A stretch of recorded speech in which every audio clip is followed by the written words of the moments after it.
we have on Planet X, Nibiru, the Winged Destroyer, Nemesis, whatever name you want to put to it. This is some really good footage. It just gets better and better. I don't know if people are really doing more searching now for Planet X versus 6 months ago or a year ago, but it just seems like every time I put up a new podcast, the images that I get are amazing. Like right now, the first image that we're looking at, this was sent to us from Chris, and as you can see, there's definitely an orb to the top left of the sun right there.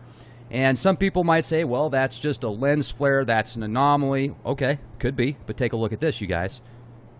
Look at this. You've got two objects of lens flare. You've got two sets of lens flare there. You've got the sun right here, and to the top left, you've got this orb, and the reflection of it's down there. So, Jason, thanks for joining us here at the Leak Project. How's it going?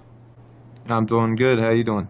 Oh, doing fantastic. You know, lots going on right now. We're going to be able to put full-time effort into Leak Project now. I do not have a day job to worry about, so this is wonderful. We're going to do a tour this month or next across the entire country, and we're going to get some stellar footage. We're going to talk to people all over the place. So now, last time we spoke, Jason, you gave us some really good footage, orbital paths and stuff that seemed to kind of freeze up at the worst time. So on the second half of this podcast, what I'd like to do is those updates on those orbital paths and make sure that they're as smooth as silk. But what do you think of this picture right here, man?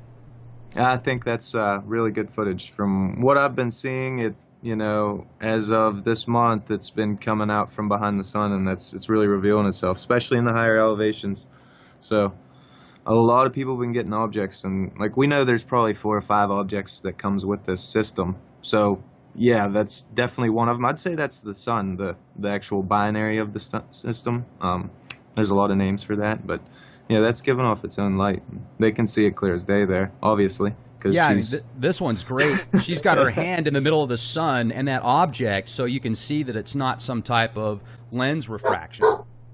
Yeah, and it's actually got two, the refractions there are blue, and you can see 2 of them. One's got the classic pink around it from the sun, and the other one's smaller and blue and in correlation to where the, you know, the second sun is. So, yep, hard to debunk that one.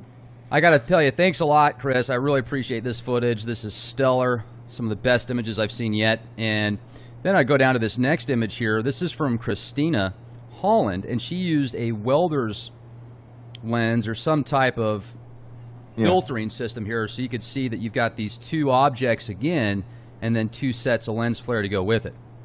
Yeah, and that's what people say, oh, it's a lens flare, it's because you got multiple layers of glass there. Well, what these people are doing all the time is rotating the camera and the glass and everything. They're showing you that that object does not move. So it's not, you know, it couldn't be that way. You know what I mean? Right. They're putting on a welding helmet, and they're looking up at the sun. They see it there, and then they just put the camera there, and it's seeing the same thing. You know? Right. Yeah, I mean, that's some video footage that I'm going to show here in a moment, actually, from the same lady. She does that. She's got the welder's lens. She puts the camera, angles it so it actually goes through there, and you can see the lens flares bouncing around. You can see the stationary objects stay in the same location, so it's pretty cool. We'll get to that in just a minute. Now, this one's from Kathleen, and you can see this shot was taken last month. She said she used a gamer type cameras. I don't know if it's a Bushnell, I guess that's what it says down here. So this is very interesting. I don't know really what to make all this reddish anomaly blobbish stuff around it, but you can definitely see there's this second sun source right here, this orb, I should say, second light source and orb. Yeah. I'd say that's I'd say that's probably the object that was, you know, if that was last month, like I said, it was supposed to be passing kind of across the sun, if you will, from our perception as we rotate around it. And yeah, it would make sense that it's on the left of the sun now and on the right of the sun at that time, you know. So even the red, like last night, I seen the craziest sunset. I mean, I've seen in a long time, and I've noticed that even to the west and to the east, both sides are red for some reason. I mean, I know red light bends easier, and that's why you see it. But last night, I literally seen, after the sun went down, it looked like just a streak of red that went like almost like a rainbow, you know, around the sky. And they were chemtrailing the whole time, even at night. And then you looked up at the moon, it looked like the moon had a bulge on it, like there's this blue orb like appearing out from behind it, man. And I watched it for like a half hour. I was blinking, clear my eyes, like, I was like, what the heck, man? And it was just some of the craziest stuff I've seen, like real life, you know what I mean? Like, we're seeing a lot of these red sunsets. So I believe that holds true with the red oxide, or maybe the bending of light, or brown dwarf, or, because whatever it is, it's basically, like I said, red light's the beginning of the spectrum. It's easier to bend and it'll curve, and that's why the moon's red during solar eclipses and the sky's red at night, because it's not direct sunlight. It's the only one that can bend that far for us to still see it, So, right. It's making sense to me. Well, and we've had Eric Gibson post a lot of comments in the comment section. I've even seen you guys talk back and forth. And he's a really good photographer, and he's also honorable skeptic, I would like to say, as far as the Planet X goes. He hasn't seen it with his own eyes, so he's skeptical about it, and I can totally appreciate that. And he sent some images recently to me. He said, Rex, you got to get these images out there. These are the most wild sunsets I have ever seen in my life, and they're just this incredible red, and it just pops. I've never seen anything like it either. So maybe at the end of the presentation today, I'll pull up a couple of those images that he shared with us, because you're right, the sunsets are absolutely incredible. Yeah, it's like you understand like the concept. You can't see stars in the daytime, you know what I mean? So it's, if they wouldn't be chemtrailing this stuff, I guarantee you we've been seeing it for at least the past couple months with our naked eye, or with binoculars easily at any elevation, if they weren't doing what they're doing to the atmosphere. But it's making it so a lot of the chemicals they're spraying up there, you can go get it tested, look it up on anything, and they only reflect certain wavelengths of radiation. So that would make sense on why you can't see it with your naked eye. Basically, it would be reflecting that one narrow bandwidth that you can pick it up on back at it and out of the atmosphere, you know what I mean? And we wouldn't be able to see it with our eyes. Even though infrared's out of the light spectrum anyways, as you'd see it get closer, you would see a red aura around it, and yeah, it would look like that. Right. Now, this one was sent in from Lee. He's got the regular image. I'll share that in a minute. And then also, this is the inverted photo. And he thinks that this anomaly right here is either a planet or a moon or a second sun of some type. Now, I find it interesting. You can definitely tell this is the lens flare right here, and you've got the bluish around that, and that's what it'll do when it's inverted from red to blue, I'm assuming. But this one right here, I thought it was at least worth bringing it out to the table, because there might be something more to that, and I'll share the original image in just a second. Let me pull it up. What's your thought on this one, Jason? Well, when they do that, that's kind of like a gamma test, and it shows what's giving heat and stuff like that. Basically the same idea. And the dimmer stuff would be reflective heat. And if you consider the black dot the light source, it would be reflected on the right side, as you can see it's, basically the sun would light up only that one side near the sun. So yeah, that would make sense to me too. It could be like a planetary object. Here's the original from Lee, and as you can see, you've got the lens flare here, the reddish lens flare, and then the telltale signs. But this piece right here, I think, is pretty cool. Now, do you feel that this could actually be a planetary body, Jason, or do you think that this is just some type of lens flare or refraction? It's hard to say if you weren't there, man, with something like that, because you'd have to ask the guy, did he see that when he looked up in the sky? Because if that was the case, then possibly it'd be a planetary object. But if he didn't see that with his naked eye, it would be reflecting light, and we're saying it's a solid object, so you'd be able to see it with your eyeball, just like the moon. So that could definitely be a refraction of some sort. But it could be off of an object too, because you got to think of it like a projector. It will magnify something that's smaller in front of it, onto the lens, So that's something else too, I'm not a professional, but you'd have to really ask the people what they saw when they took that picture, that one in particular. You can see as the woman holding the sun under her hand, you know what I mean? She seen that when they took the picture. She was holding, the secondary sun under her hand. But, that guy didn't have, his finger up. That's what I would be. Best test is just hold your finger up, a card, a spoon, a knife, anything to block that sun, and take a couple images both ways. those little dots would disappear, and or not. That looks legitimate to me. Well, and let's take a look at this video footage right here, because this is the same area. And you can see that it's still got the two pieces of, or the orb, the sun, and then the two lens flares from the orb and the sun. So I'm going to hit play here. This is about a minute, and we can talk as we're watching this. Look at that. Yeah, that's nice. See, he definitely seen that with his eyes, That's why he's photographing it. And you can see both refractions moving around in correlation to the distance between the two objects that you're seeing. Like those two at the top left, they move. He's showing you. He's trying to chase them, There's the moon. Isn't that cool that he goes and shows, well, there's the moon. Yeah. And then he goes back to the sun and that orb at about the 11 o'clock position. Yep. And he totally gets rid of any... He shows you exactly what the lens flare is by moving it around so you can specifically see where that's going. And then these two objects are just staying completely stationary. This is some of the best video footage that I have seen. Yeah, that's really good. I wonder where he's at. Did he say, like, Mexico or I think, yeah, he did, and I'll have to pull it up, and I'll make sure to add that when I get the description into the description. So yeah, because we can find cameras of that or get people to aim in that, in that area, see if they can get more photos, because there must not be chemming it as much, obviously, Yep. Yeah, that's a good piece of video footage right there. And I got to tell you, when I pull up some of this footage here in a second of the welding glass filter, or the welding filter, where you've got video footage through that, and when you take that out, you just see this one giant bright light, which just looks like the sun. It's this intense white, extremely powerful, and then you put that filter up, bingo, you can see to the top left that there's that second orb there, and it isn't just one object. So this could explain why I have been talking about for several years now the mass amounts of chemtrails, the radiation levels have increased, the sun is more intense. All of that stuff could possibly be because now we're getting closer to a second sun. Yeah, exactly.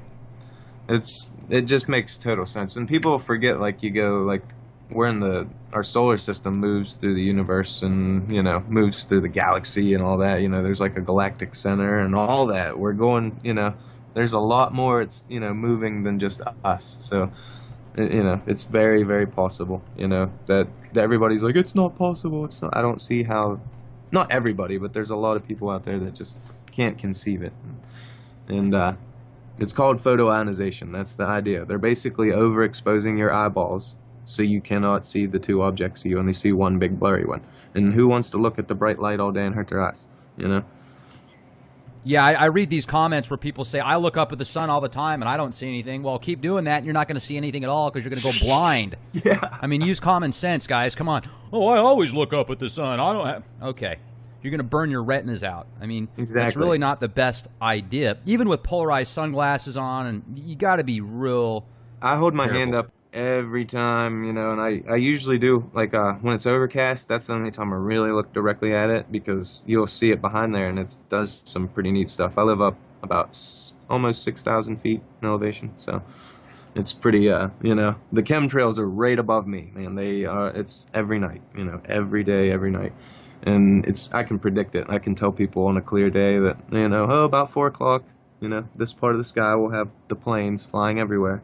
And you can correlate that with the FAA flight control stuff, and there's just unmarked planes that have no marking or nothing on them, like all over, the programs telling you, we don't know what this is, They don't have like a tag, all of them are supposed to be registered if they're flying, You're a conspiracy theorist, dude. Yeah, I know. Didn't you ever look that up, actually, when they actually said to name any kind of, like, critical thinking like that, conspiracy theory? Oh, yeah. Yeah, if you think for yourself, you're a conspiracy theorist, and that is a mental disorder, folks. Yeah. That was, like, around the Reagan era when they actually came up with that as, like, in paperwork. It was weird. It's a mental disorder if you don't believe everything the mainstream media tells you. Literally. There's now a certain title, or I don't know what label it is called, but if you think that there's a one world government, or that there might be a one world government, if you feel that banking institutions are actually a big part, or people that control the majority of the banking systems have a big part in wars previously, well, then you're labeled as a conspiracy theorist. And now you could actually be labeled as a domestic terrorist. Yeah, domestic terrorist. I was reading that law that you're talking about, and I think I fit 3 out of 5 of the bill, like that passed, like just by my beliefs, you know, that counted me as like a terrorist or something almost in the guidelines, because they're so broad that literally everybody that you know is a domestic terrorist in that sense. So it's just another way to, you know, kind of enforce and encroach into your lives, you know. Like even teachers, women, like anybody. You know, the founding fathers are domestic terrorists in their eyes, you know. All kinds of shit. It's crazy. The same sense and the same, like, people need to understand, like, these laws literally make everybody domestic terrorists, you know. It says basically, if you don't, you know, if you feel that the government doesn't have your best intention in mind, you know, you're a domestic terrorist. So that kind of speaks for a lot of people if you think about it, you know. You know, especially depending on where you live and the surroundings that you're around the majority of the time.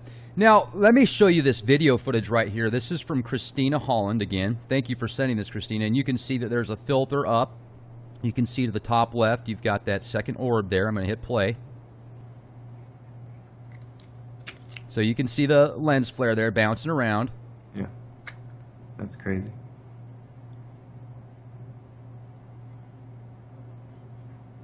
So there's that weird object. Look at how it's kind of moving. You see that? Yeah, those are the clouds, I think, moving in front of it, kind of overcast a little bit. Okay. Because the welding lens filters out things. It'll make the clouds moving by kind of make it feel like it's moving. Okay. I'm sure it's moving, but, you know. Not that fast. Yeah, not in our perception that fast, you know. And plus, if it's light, you got to think, if it takes our sunlight 8 minutes to get to us, then who knows, you know, what you're seeing. You might be looking like 8 and 10 minutes in the past at the same time, if you're looking at the sunlight and that light at the same time, you know what I mean? So there is some trickery going on there. It's just wavelengths of light. People don't understand, you know, you're not looking at both objects at the same time because one's further away and light can only travel so fast. Think about that. Let me share this one with you now, too. This one's by Christina as well, and it starts off without the welder's filter. You see just that one enormous, bright, white sun. Yeah. It's a 13 welding, she says. A welding lens is what she used. So now you can see, there it is. Blam. That's some incredible concentrated swamp gas. Yeah. That's great, actually. Yeah, and more and more people are doing that because they just see the videos, they see this, and they're like, oh, my husband welds, my, you know, blah, blah, blah welds, and then they go out and see it. Right. Right, look at that. As soon as she takes that off, boom, it's just so bright. It's looks like one giant sun getting ready to go hypernova. And people say that's normal, you know, like I beg to differ. The sun used to be yellow, you know, and you can see how small the sun is compared to that, you know, when you put the filter on it, how dim the sun goes. Like even National Geographic's like slipped up and posted a couple good pictures and stuff like that. Now, you've also got some new findings with the orbital path, star charts and stuff that you're going to share with us. And do you have that information with you now? Or let me show this one last video. Now, it doesn't seem as bright, but you can definitely see it. You can see it there, yeah. Same you could place. definitely see it in the helmet, you know. Mm-hmm. I think that is because basically that was probably, you know what I mean? It's probably easier to look at maybe towards the morning or the afternoon. Could when be. it's directly above head, that's 90-degree angle almost, you know, and their chemtrails are super effective. All that blocking is super effective at a 90-degree angle, you know what I mean? Like right, straight right. up. So that's how they think of it. They're just like, well, the sun's right here, this is there, I just spray everything underneath it, you know? Not thinking about the people off at an angle taking a picture of the, you know, in the higher elevations and things like that. Right. Right. And I know I shared this one time before, but I don't know if everybody had a chance to see this. This was sent to us from Peter from the UK. Yeah, that was nice. This is just one of my favorite images that I have seen yet. That's a good one right there. And then that was it. One of my favorite ones you showed me, actually. Because it showed a different perspective. It showed you in the UK and, you know, showed you that they're still seeing it over there. Yep, and there's the reflections. You can see the dual sun reflections to it as well.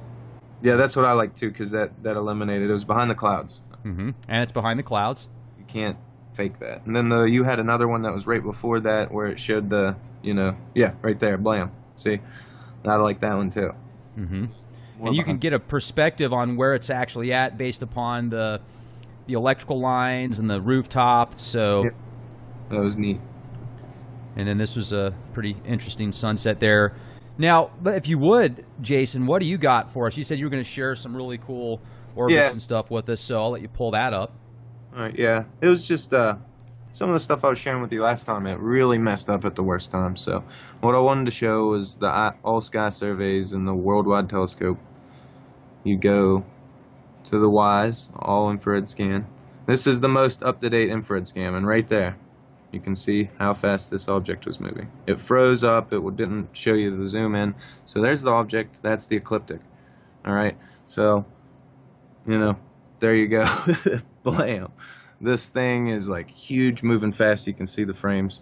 You could actually do math from that if you got more of the scan data.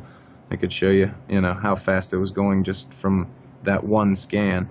But yeah, you can't say that's a plant because they travel the ecliptic, which is this way.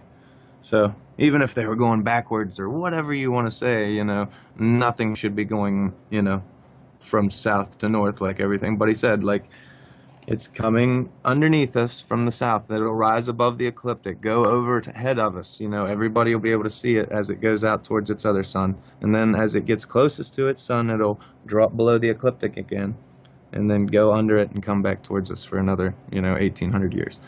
Whatever it is, 3,600, 180, whatever you want to say, you know what I mean? But either way, all the timelines break down to the same way, whatever you want to believe, But there it is. That's the scan. That doesn't appear there with the naked eye, That's not fake. And it's in the constellation of Pisces at that moment in 2009. Okay?